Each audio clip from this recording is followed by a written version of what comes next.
Бисмилля, ассалаумағалейкум, армысыздар ағайын. Алдарыңызда шығыс медицинасы мен батыс медицинасының біріккен емдеу түрі бойынша шипагер Жұмадан Жарқынбекұлы.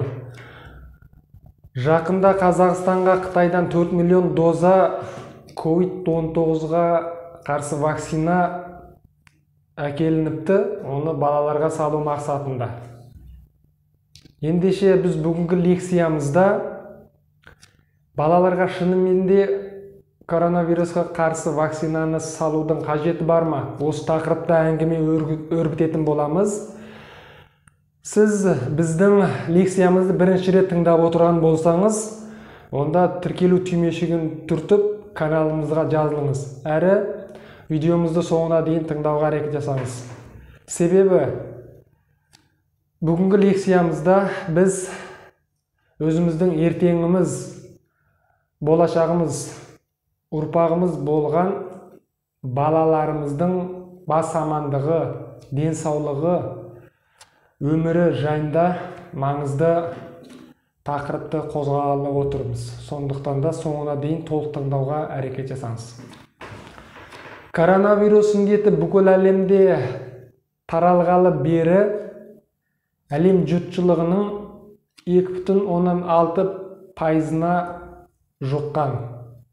Бұл әрине ең сенімді статистикаларға негізделгенде.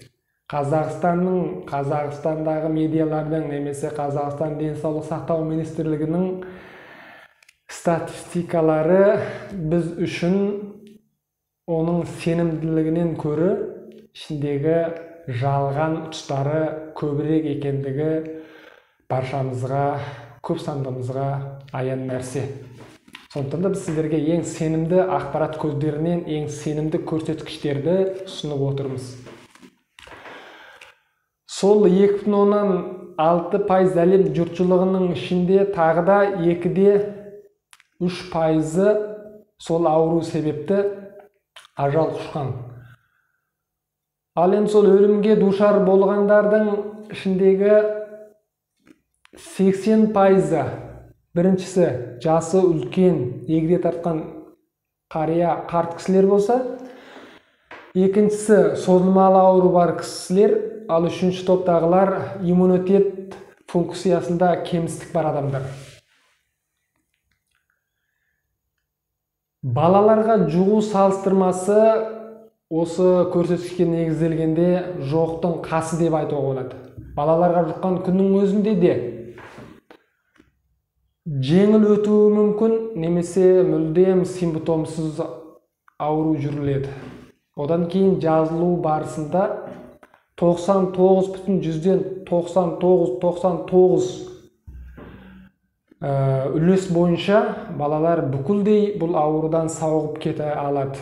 Ешқандай бір белгілер қалмайды. Денесінде вирустың ешқандай бөлшектері қалмайды деп айта аламыз. Бұлда болса сол балалардың денесіндегі иммунитеттік функциясының күшті қызмет атқаруының нәтижесі. Яғни Құдай тағаланың берген адамзатқа ауруға қарсы тұру қабілетінің ең сенімді ауруға қарсы қорғаныс шебі екендігін көре аламыз. Ал енді басқа жаңағы 97,4% әлем жұртшылығы бұл аурудан дін аман деген сөзде олардың күшті иммунитеттік жүйесінің қызмет атқаруында бұл ауруды денесіне кіргізбеген.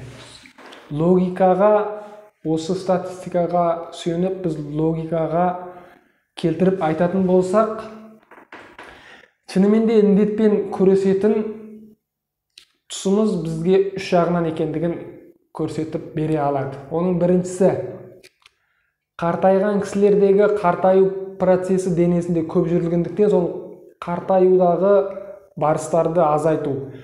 Екіншісі, созылмалы ауру бар адамдардың ауруын дұрыс емдеу. Үшіншісі, иммунитеттік функциясында кемістігі бар кісілерде иммунитеттік жүйенің қызметін дұрыстау, қалпына келтіру.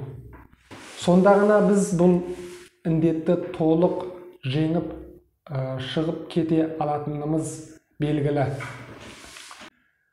Бұл коронавирус бізге келген бірінші вирус емес, әрі ең соңғысы да болмайды. Керек десеңіз, біздің терілерімізде, тыныс алу жолымызда, ас қорыту жолдарымызда вирус, бактериялардың саны асып артылады. Тіпті олардың ішінде кейбіреулері бізге пайдалы. Былайша айтқанда, біз осы бактериямен, вирустармен бірге өмір сүріп келе жатырмыз деп айтсақ, қателескен болмаймыз. Адамзат сол Құдай тағаланың берген күшті иммунитет жүйесінің қызмет атқаруында сол ауруларды жеңгені белгілі. Біз ең сенім артатын дүниеміз сол біздің табиғи иммунитеттік қызметіміз. Егерде ол балада созылмалы аурулар болса, иммунитеттік функциясының қызметінде ақаулар, кемістік болса, оларға жаңағы вирус жұққаннан кейін өміріне қауіп төндіретін жағдайлар бар деп тұспалданғандықтан, оларға бұл вакцинаны салуға кеңес беріледі. Ал енді басым көп сандағы балаларға бұл екпенің ешқандай қажеті жоқ екендігін біз жоғарыдағы статистикалық және логикалық сараптамадан кейін көзімізді толық жеткіздік деп ойлаймын. Ендеше сіздің де біздің де дұрыс шешім қабылдауымызға бұл лекция соқырға таяқ ұстатқандай анық жолды нұсқады деп сеніммен айта аламын. Сіздің, біздің болашағымыз, балаларымыз үшін дұрыс шешім қабылдау сіздің ата-ана болған сіздердің қолдарыңызда. Ендеше екіленбестен дұрыс шешімді мүдіртпей қабылдау әбден мүмкін. Ағайын, видеомыз ұнаған болса, тегін лайкты лүпілдетіп кетіңіз.